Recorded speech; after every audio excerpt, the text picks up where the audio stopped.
Mga kababayan, bigyan po natin ng pananaw at pagpapaliwanag itong kontrobersyal na naman na pahayag ni Bongbong Marcos Jr.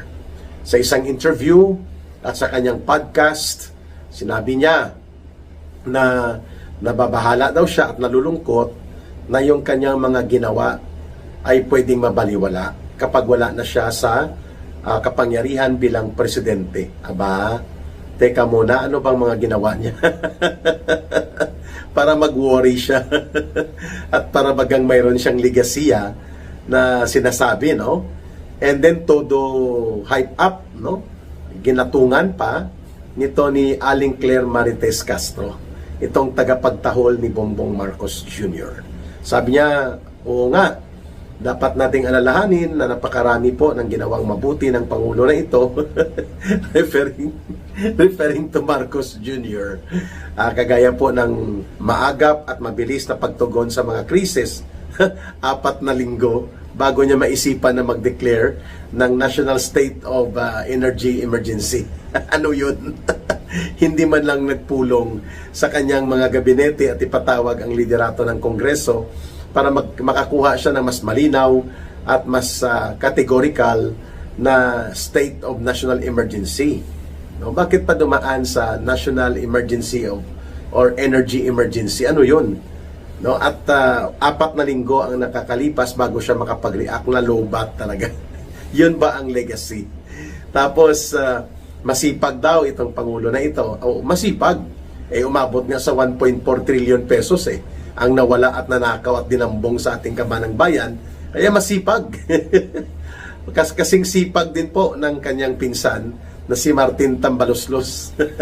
Masipag at masiba sa pandarambong at pangungurakot. Yan ba ang legacy ni Marcos Jr.?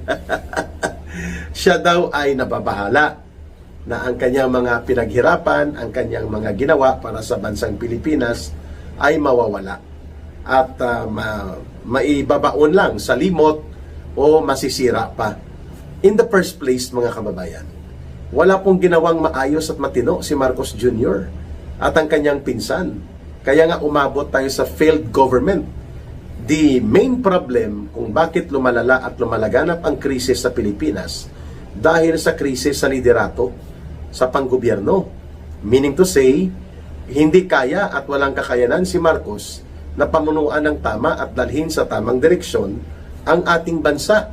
Kung kaya, lugmok ang ekonomiya. Mahigit po sa 58% ng mga Pilipino ay nagkakaroon ng kahirapan sa buhay. Kung i-translate natin yan, mga kababayan, humigit kumulang 60 million na mga Pilipino po ang hindi makakumpleto ng pagkain nila araw-araw, kulang sa trabaho, walang income na regular, at halos mag-survive sa kahirapan. 60 million of your people. Yan ba ang sinasabi niyang nababahala siya na ito ay mapabaliktad kung wala na siya? Dapat lang baliktarin talaga ang kahirapan at ang kagutuman at ang kawalan ng maayos na kalagayang pangkaunlaran ng ating bansa dahil siya ang nagpalugmok nito. Pangalawa, number 3 tayo sa buong Asian region. Sa buong rehiyon ng Asia-Pasipiko, ang Pilipinas po ay number 3 sa pinakakurakot at pinakabulok na gobyerno na batbat at puno ng korupsyon. Yan ba ang sinasabi ni Marcos na legacy na kinababahala niya na mabaliktad? Dapat lang ibaliktad din natin talaga na makikilala tayo hindi sa pangungurakot, hindi sa pandarambong, kundi sa pagbubuo ng isang matino at maayos na panggobyerno na pinapangalagaan ang kabanang bayan, pinapangalagaan ang kabutihan at karapatan ng mamamayan at isinusulong ang buong bayan sa kaunlaran. Baliktad po ang ginagawa ni Marcos, nilulugmok niya ang mamamayan sa kahirapan. Nilulugmok niya ang bayan sa pagiging bangkarote dahil sa malaganap at sistematikong pangungurakot na nangyari po sa ilalim ng kanyang gobyerno. And that is the reason na wala siyang maipakita o hindi niya ma-justify ang sinasabi niya na nababahala siya na mawawala ang kanyang mga pinaghirapan sa ating bayan. Anong mawawala?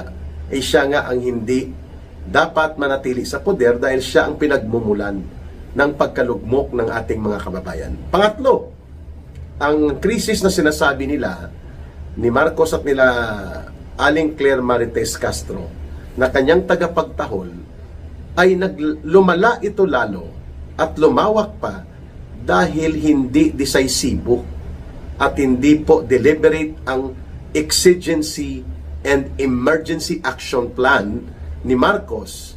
At kita naman natin sa loob lang ng 3 linggo, tumaas o sumirit po ang presyo ng produktong petrolyo sa halos 40%. At helpless ang gobyerno.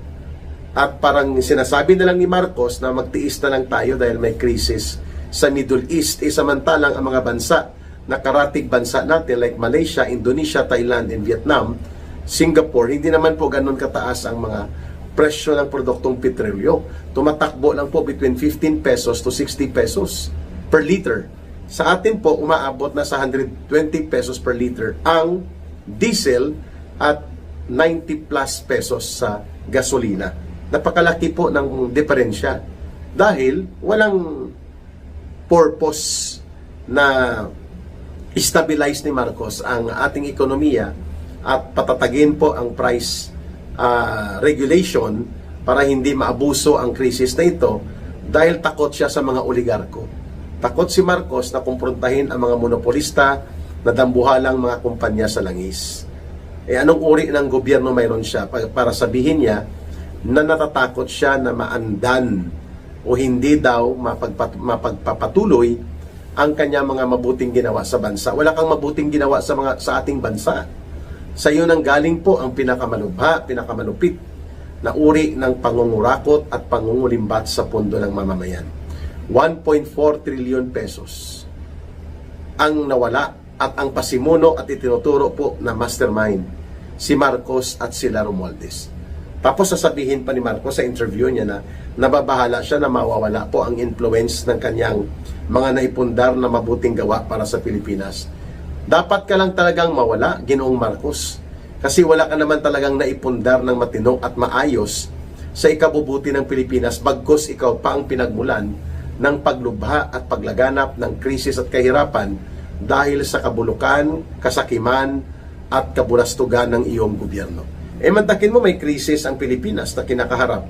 Seryoso at malawak ang epekto nito at ang iyong pinsan at ang mga tauhan niya ng mga sindikato at buaya ng mga kongresista, hindi mo man lang mapagsabihan na itigil nyo yan sapagkat kayo mismo ang nagpapalubog at nagpapalugmok ng ating bansa sa inyong ginagawa na inatake nyo at pilit nyong binabaluktot ang proseso ng impeachment na halatang halata naman ng taong bayan na wala kayong ebidensya laban sa Vice President Sara Duterte. So kung matino at nasa wastong pag-iisip po si Ginoong Marcos, hindi po niya ito papayagan na gano'n ang gawin nitong mga sindikato na buaya na aliporis ni Romualdez. Subalit, alam natin na konsentidor at diskartidor itong si Marcos. Sinungaling at pasimuno ng nakawan sa gobyerno.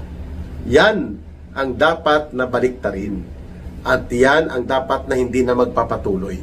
At kung pwede pa lang na ura mismo ay tanggalin si Marcos at pumalit sa mapayapang pamamaraan ang constitutional line of succession sa Office of the President, di mas mabuti.